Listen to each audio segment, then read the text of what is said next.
কোটা আন্দোলনকে কেন্দ্র করে ছাত্রদের সাথে মিশে দুর্বৃত্তরা বিআরটিএ ভবনে গত 18 ও 19 জুলাই দুদিন ব্যাপী ভাঙচুর ও আগ্নি সন্ত্রাস তাণ্ডবলীলা চালায়। গত 18 জুলাই সন্ধ্যার দিকে দুষ্কৃতিকারীরা গ্রাউন্ড ফ্লোর থেকে তৃতীয় তলা পর্যন্ত ভাঙচুর, লুটপাট ও অগ্নিসংযোগ করে এবং পরের দিন 19 জুলাই জুম্মার নামাজের পর থেকে আবারও বিআরটিএ ভবনে দুষ্কৃতিকারীরা ভাঙচুর ও অগ্নি সন্ত্রাস তাণ্ডবলীলা চালায় সপ্তম তলা পর্যন্ত। এতে বহু ক্ষয়ক্ষতি হয়েছে BRTA.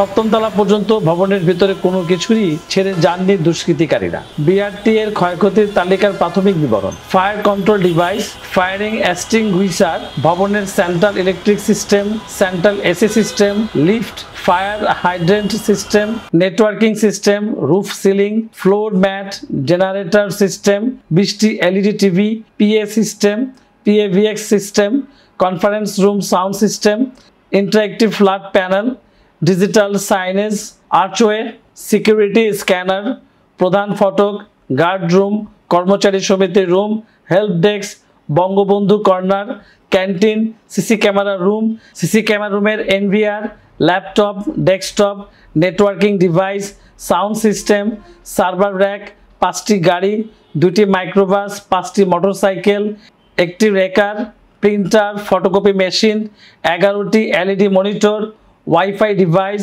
Fan, furniture, file cabinet, লিফটের বাটন, ফিঙ্গারপ্রিন্ট ডিভাইস, প্রজেক্টর, নথি, জেনারেটর সিস্টেম, ফ্ল্যাট প্যানেল, স্টিলের আলমিরা।